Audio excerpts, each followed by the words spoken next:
नमस्कार। तो हम मेंसुरेशन के अंदर कुछ क्वेश्चंस कर रहे थे। ये एक और question, top surface of the raised platform is in the shape of a regular octagon. When this is given regular octagon, मतलब अगर ये 5 सेंटीमीटर एक साइड है तो ये भी 5 होगी, ये भी 5 होगी, ये भी 5 होगी, ये भी 5, ये भी 5 और ये सभी 5 सेंटीमीटर की हो गए regular octagon. As shown in the figure, find the area of the rectangle. Area निकालना है हमको। अब देखिए, इसका अगर एरिया निकालना है तो ये अगर 11 सेंटीमीटर है तो इसको भी अगर हम ज्वाइन करेंगे तो ये भी 11 सेंटीमीटर होगा। ठीक, ये अगर 4 है तो यहाँ पे भी 4 होगा। और ये एक ट्रेपेजियम बन रहा है। ये ट्रेपेजियम और ये ट्रेपेजियम दोनों ही कॉन्ग्रुएंट ट्रेपेजियम है, इनका एरिया भी इक्वल होगा। और ये एक रेक्टेंगल है, रेक्टेंगल में लेंथ और ब्रेड्थ दोनों दी हुई है, तो हम पूरे रेगुलर ऑक्टागन का एरिया निकाल सकते हैं। So we will write solution में रिक्वायर्ड एरिया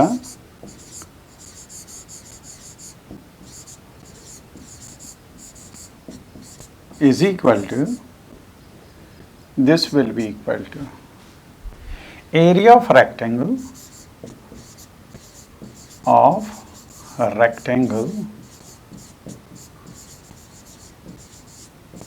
plus 2 times, क्योंकि ये दोनों कॉन्ग्रुएंट ट्रेपेजियम है तो इसमें एक 2 इंटू हम एरिया ऑफ 1 ट्रेपेजियम कर दें, तो 2 into area of trapezium.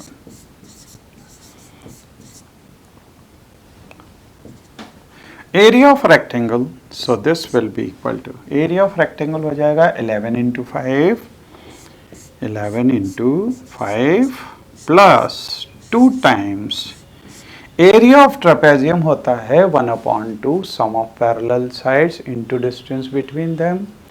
So this is 1/2 into sum of parallel sides means 11 plus 5, 11 plus 5 into distance between them, this is given 4, right. तो यहाँ से ये कैंसिल हो गया and this will be equal to 11 into 5, this is 55, plus this will be 16 into 4, means 55 plus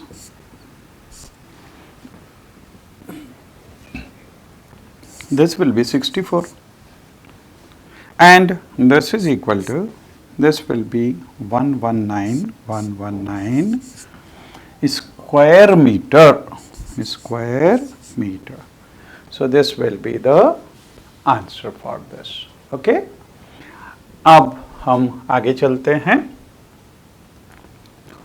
तो देखिए अगले question में, there is a pentagonal shaped park, तो ये पार्क इस तरह का पेंटागन में जैसा दिया हुआ है।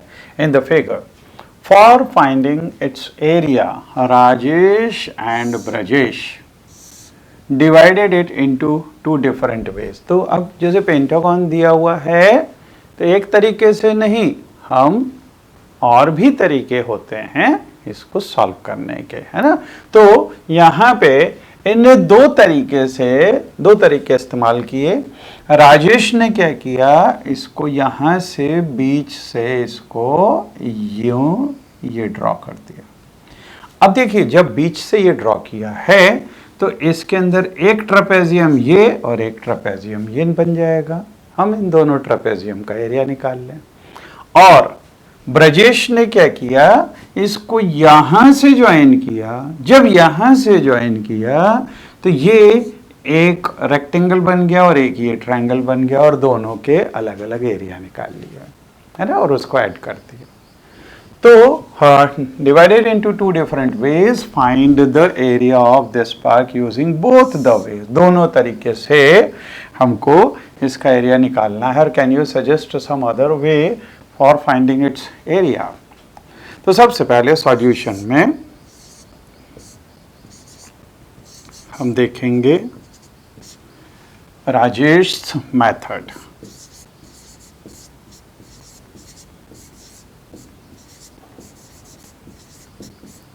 राजेश की मेथड से हम अगर इसको देखें, अब देखिए यहाँ पे मेजरमेंट्स इसमें दिए हुए हैं, ये यहाँ से लेके और यहाँ तक ये 30 है, तो ये बीच वाली वो हो गई 30, ठीक। ये 15 दिया हुआ है, इधर भी 15 है, तो ये 15 और ये भी 15, ठीक।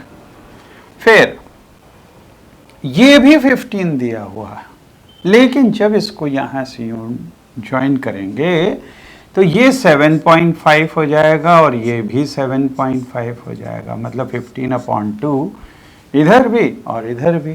तो हम एक ट्रेपेजियम का एरिया निकालें और उसको डबल कर दें, तो हमारे पास में ये एरिया ऑफ दिस पार्क आ जाएगा। तो area is equal to 2 into area of trapezium.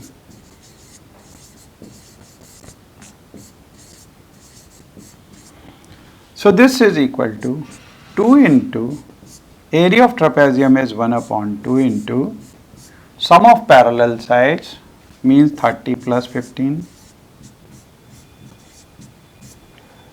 and into distance between them।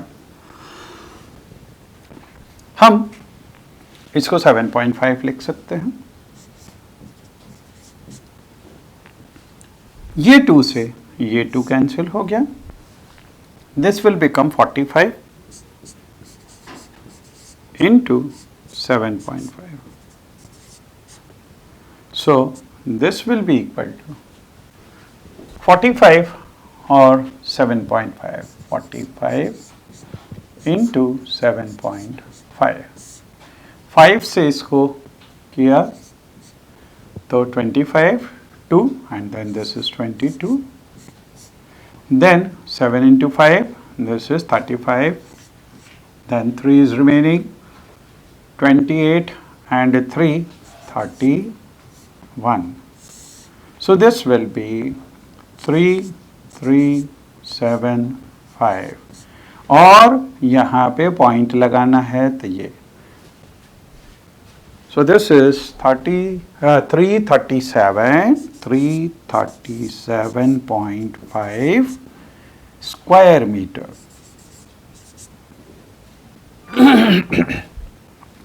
Then we will see Brajesh's method.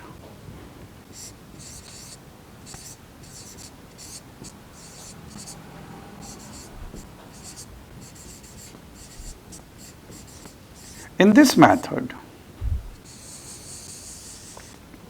area is equal to, area will be equal to, अब देखिए यहाँ पे ये 15 है, ये 15 है, ये भी 15 है, इधर ये भी 15 होगा, ठीक है। अच्छा, ये दोनों साइड्स चूंकि इक्वल दी हुई है, ये दोनों अगर साइड्स इक्वल दी हुई है तो ये भी, ये एंगल्स आपस में इक्वल हो जाएंगे, ठीक है। ये दोनों एंगल्स आपस में इक्वल हो गए और ये इक्विलैटरल ट्रायंगल बन जाएगा। और या फिर हम क्या कर सकते हैं, देखिए इक्विलैटरल ट्रायंगल कह नहीं सकते क्योंकि ये दो एंगल्स इक्वल हैं, तीसरा उसके बराबर होगा ये ज़रूरी नहीं है। लेकिन हम यहाँ पे अगर ये परपेंडिकुलर ड्रॉ करें तो टोटल हाइट 30 है, इसमें से ये 15 है तो ये हाइट 15 हो जाएगी। मतलब यहाँ पे ये वाली हाइट, दिस विल बी ये 15 हो जाएगी। तो हाफ बेस इंटू एल्टीट्यूड से इसका एरिया निकाला जा सकता है। ये इक्विलेटरल ट्रायंगल नहीं, आइसोसेलेस ट्रायंगल होगा। ठीक है, तो area will be equal to area of square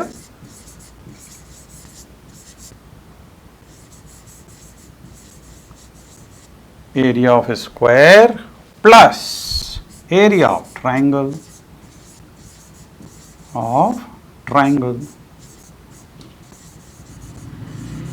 So here area of a square will be 15 into 15 and plus area of this triangle will be 1 upon 2 into base is 15 into altitude is also 15. So this is 15 into 15 we can take common, 15 into 15 we can take common, यहाँ से 1 और यहाँ से 1 upon 1 plus 1 upon 2 बचा, means this will become 3 upon 2 and this will be 15 into 15 is 225 into this will be 3 upon 2, 3 upon 2.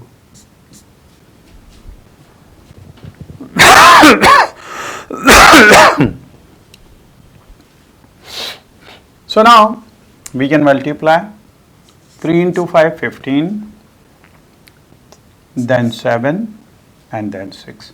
675 upon 2 means this will be, अब इसको 2 से divide करें तो 3 टाइम्स, फिर 3 टाइम्स, फिर 7 टाइम्स और फिर 0.5 टाइम्स। तो ये देखिए, ये और ये दोनों ही एरियाज इसके अंदर इक्वल आ रहे हैं। ठीक है, तो दोनों केसेस में जब ये इसको इस तरह से निकालेंगे तो एरिया सेम आने वाला है। ठीक है, so these two methods are correct. चलिए अब देखते हैं, अभी तक हमने जो एरिया निकाला था, है ना, वो 2 डायमेंशनल उसका था, फिगर्स का था, क्योंकि उसमें ट्रेपेजियम था, उसमें पैरेललोग्राम, ट्रायंगल, सर्कल, ये सब थे। अब हम आ रहे हैं 3 डायमेंशनल फिगर्स के ऊपर। 3 डायमेंशनल फिगर्स मतलब जो स्पेस घेरते हैं, जिसके अंदर वॉल्यूम होता है ना। तो यहाँ देखेंगे सॉलिड शेप्स, इसमें सबसे पहले क्यूबॉइड। क्यूबॉइड के अंदर इसको वर्टेक्स बोलते हैं, आपने देखा हुआ है, ये फेस होगा और ये जो इस तरह की जहाँ पे 2 फेसेस मिलती हैं इसको एज बोलते हैं। ठीक है, तो ये 3 डायमेंशनल फिगर है। जैसे एक ईंट जो है वो क्यूबॉइड टाइप की शेप की होती है। फिर दूसरा देखें सिलेंडर, तो आप सिलेंडर बहुत सारे कोक पीते हैं या फिर आप पाउडर का डिब्बा होता है वो भी इसी तरह का होता है। So these are cylinders. Okay, then cone, joker की जो टोपी होती है वो इस तरह की रहती है ना, कोन टाइप की होती है। फिर अगर इसमें क्यूबॉइड के अंदर सभी फिगर्स, सभी लेंथ, ब्रेड्थ और हाइट अगर इक्वल हो गई तो ये क्यूब बन जाता है। अच्छा, जैसे कोन के अंदर तो सर्कल दिया हुआ है बेस में, अगर सर्कल की जगह और कोई सा शेप दिया हुआ हो, ये ट्रायंगल हो सकता है, क्वाड्रिलेटरल हो सकता है, पेंटागन, हेक्सागन, कुछ भी हो सकता है, तो वो लें और ऊपर एक पॉइंट लें जिसको सभी वर्टाइसेस से ज्वाइन कर दें, तो ये जो फिगर ऑब्टेन होगा दिस इज कॉल्ड पिरामिड। और इन सब के अंदर वॉल्यूम भी होता है ना, लेंथ, ब्रेड्थ, हाइट सब होती है। So these are 3 dimensional faces, shapes. अब इनके एक एक करके अगर हम फॉर्मूले देखें तो क्यूबॉइड, क्यूबॉइड मतलब इस तरह का जो होता है इसको क्यूबॉइड बोलते हैं। अपने जो इन जनरल जो रूम्स होते हैं वो क्यूबॉइड टाइप के शेप के होते हैं, है ना। और जैसा मैंने बतलाया कि ईंट, ईंट अपन ने देखी हुई है, ईंट में लेंथ ब्रेड्थ हाइट अलग अलग टाइप की होती है, तो वो भी क्यूबॉइड है, ठीक है। और अगर इसमें क्यूबॉइड के अंदर सब लेंथ ब्रेड्थ हाइट अगर इक्वल हो जाएंगी तो वो क्यूब बन जाता है। क्यूब मतलब जैसे सांप सीढ़ी खेलते हैं ना हम, तो उसका जो डाई थ्रो करते हैं वो क्यूब की शेप का होता है, ठीक है। तो दिस इज क्यूब। अब इसमें सबसे पहले लैटरल सरफेस, लैटरल सरफेस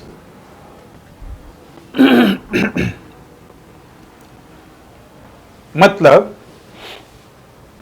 जैसे हम रूम में खड़े हुए हों और एरिया फॉर वॉल्स, तो ये लैटरल सरफेसेस हैं, इसमें टॉप बॉटम नहीं इंक्लूड होता है। तो lateral surface means area of four walls. अगर हम देखें बेस, बेस का एरिया क्या होता है, ये रेक्टेंगल जैसा है, तो लेंथ इनटू ब्रेड्थ होता है। और टॉप का एरिया भी बिल्कुल वैसा का वैसा होता है, लेंथ इनटू ब्रेड्थ। लेकिन अगर हम सामने या पीछे की वॉल देखें तो ये भी रेक्टेंगल्स हैं, और इन रेक्टेंगल्स में लेंथ होगी और एक साइड हाइट होगी, तो LH होगा। ऐसे पीछे वाला भी, जो पीछे वाली दीवार है वो भी रेक्टेंगल है और उसकी साइड्स भी लेंथ और हाइट हैं, तो LH हो गया। तो LH plus LH means 2LH। ऐसे ही साइड वाली जो दोनों वॉल्स होंगी वो भी रेक्टेंगल्स है, उस रेक्टेंगल के अंदर एक साइड ब्रेड्थ है और एक साइड हाइट है, तो ये BH है, इधर भी BH है, तो 2 times LH and plus 2 times BH। और इसमें से अगर हम 2H कॉमन ले लें तो अंदर बचेगा L प्लस B। तो ये फॉर्मूला हमारा हो जाएगा लैटरल सरफेस, या इसी को बोलते हैं एरिया ऑफ फोर वॉल्स, ठीक है। तो then next is total surface. अब लैटरल सरफेस में तो हमने सिर्फ साइड वाली वो इंक्लूड की थी, अगर टॉप और बॉटम भी ले लें तो उसमें LB और नीचे भी LB, मतलब 2LB उसमें ऐड हो जाएगा। तो ये हो जाएगा, अब 2LB ऐड कर दिया इसमें और फिर 2 कॉमन ले लिया, तो 2 times LB plus BH plus HL, this will be the total surface area. फिर तीसरा होता है वॉल्यूम। वॉल्यूम जब भी हमको निकालना होता है तो अगर एरिया ऑफ बेस उसको हाइट से हम अगर मल्टीप्लाई कर दें, तो एरिया ऑफ बेस को हाइट से अगर मल्टीप्लाई करेंगे तो हमारे पास वॉल्यूम आएगा। तो ये देखिए एरिया ऑफ बेस क्या होता है, L इंटू बी, और इसको हाइट से मल्टीप्लाई कर दें तो ये आ गया। और जबकि लैटरल सरफेस के लिए हम क्या करते हैं, लैटरल सरफेस के लिए हमारा जो रूम है उसका पेरीमीटर निकाल लें, बेस को, बेस का पेरीमीटर, और उसको अगर हाइट से मल्टीप्लाई करेंगे तो हम एरिया ऑफ फोर वॉल्स आएगा। अब देखिए हमने ये निकाला था लैटरल सरफेस, और इसमें ये लेंथ और पीछे भी लेंथ, ब्रेड्थ और ब्रेड्थ, मतलब 2 टाइम्स L प्लस B, तो ये 2 टाइम्स L प्लस B, ये क्या है, पेरीमीटर है, पेरीमीटर ऑफ बेस, और इसको जब हाइट से मल्टीप्लाई करेंगे तो ये आ जाएगा लैटरल सरफेस, ठीक है। तो lateral surface is perimeter of base multiplied by height, and volume is length into breadth into height, means area of base into height, right. अब क्यूबॉइड के बाद में क्यूब। क्यूब के अंदर अब चूंकि इसमें लेंथ ब्रेड्थ हाइट सभी इक्वल होती है, suppose L is equal to B is equal to H is equal to A centimetre. अगर हम यहाँ पे ये ए और ये भी ए ले लें, है ना, इसमें था ये लेंथ ब्रेड्थ और यहाँ पे हाइट था। तो अगर लेंथ ब्रेड्थ हाइट सब इक्वल हो गई तो देखिए यहाँ पे सरफेस के अंदर अगर हम ए पुट कर दें तो A into A square, A into A square, A into A square, तो ये 3a स्क्वायर हो गया और multiplied bye 2, so this will become 6a square. ऐसे ही वॉल्यूम में अगर यहाँ पे लेंथ की जगह ए, ब्रेड्थ की जगह ए और हाइट की जगह ए रख दें तो A into A mean this will become a cube. तो ये फॉर्मूले हो गए हमारे क्यूबॉइड और क्यूब के। ठीक है, चलिए आगे दूसरे फॉर्मूले देखें। अब आते हैं सिलेंडर। अब सिलेंडर के अंदर ये होता है रेडियस और ये होता है हाइट। ठीक है, ये एक्चुअली सॉलिड सिलेंडर है, सॉलिड है ना, क्योंकि हॉलो भी होते हैं इसके अंदर, हॉलो सिलेंडर भी होता है और सॉलिड सिलेंडर भी होता है। जैसे अगर तना होता है पेड़ का तना अगर यूँ काट दें तो वो जो पार्ट है वो सॉलिड सिलेंडर है, और जबकि हम ढोलक देखेंगे तो वो हॉलो सिलेंडर है, अंदर से खोखली है बीच में से, है ना।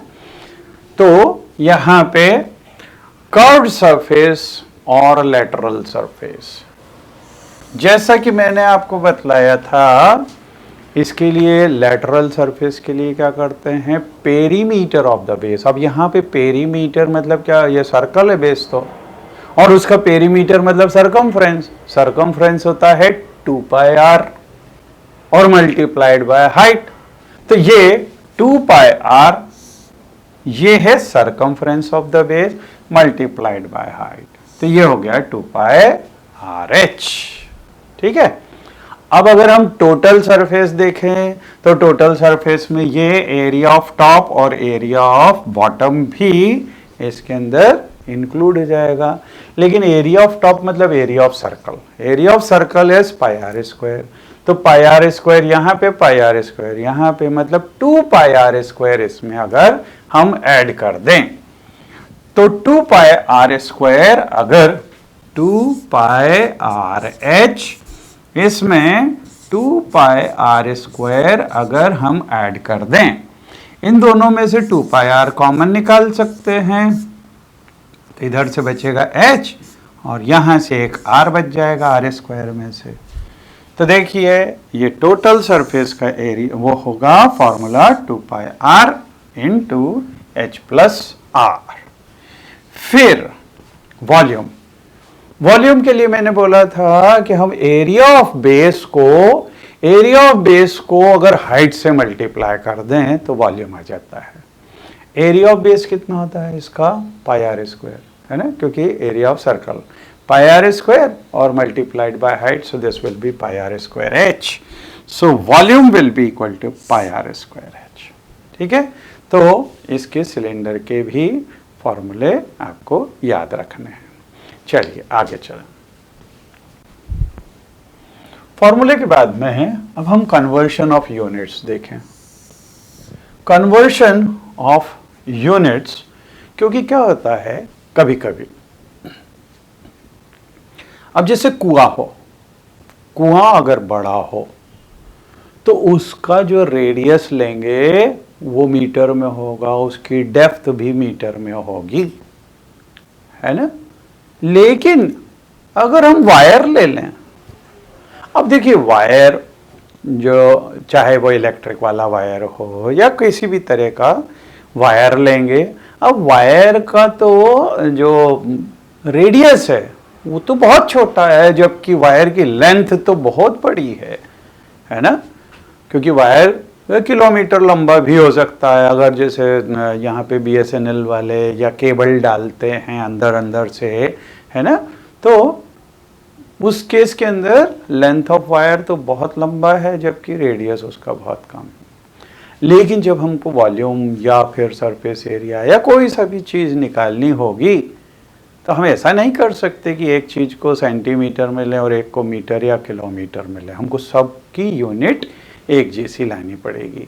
तो हमको कन्वर्शन ऑफ यूनिट भी आनी चाहिए। तो सबसे पहले एरिया के लिए 1 square centimetre is equal to 10 into 10 millimetre into 10 millimetre, क्योंकि 1 सेंटीमीटर में 10 मिलीमीटर होते हैं। So this is equal to 100 millimetre square.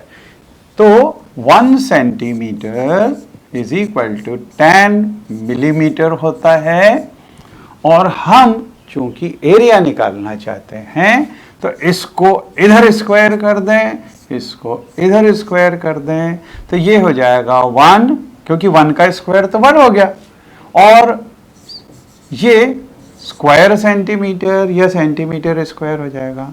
ऐसे ही 10 का स्क्वायर वो हो जाएगा 100, और मिलीमीटर का स्क्वायर मतलब स्क्वायर मिलीमीटर हो गया। तो ये इस तरह से आता है। बिल्कुल ऐसे ही हम मीटर को सेंटीमीटर में भी कन्वर्ट कर सकते हैं, 1 स्क्वायर मीटर। अब हमको ये मालूम है 1 मीटर इज इक्वल टू कितना, 100 सेंटीमीटर होता है। फिर दोनों साइड स्क्वायर करेंगे तो 1 square metre will be 100 centimetre into 100 centimetre means 10,000 square centimetre हो जाएगा, है ना। अच्छा, अगर हम जैसे स्क्वायर किया, स्क्वायर की जगह अगर क्यूब कर दें, क्यूब करने में हमारे पास वॉल्यूम आ जाएगा, है ना, क्योंकि लेंथ इंटू ब्रेड्थ और इंटू हाइट, है ना। सो हियर फॉर वॉल्यूम, अब यहां पे 1 क्यूबिक सेंटीमीटर, तो यहां पे स्क्वायर था, इधर क्यूब किया है हमने, तो यहाँ पे जब स्क्वायर किया था तो 10 इंटू 10 हुआ था, इसमें 10 इंटू 10 इंटू 10 हो जाएगा, मीन्स 1000 स्क्वायर मिलीमीटर हो जाएगा। ऐसे ही 1 cubic metre this will be equal to, यहाँ पे भी हम क्यूब करेंगे तो 100 into 100 into 100 means this will be okay. तो यहाँ पे इतने क्यूबिक सेंटीमीटर हो जाएगा। तो इस तरह से वॉल्यूम या एरिया के लिए यूनिट्स का कन्वर्शन करते हैं।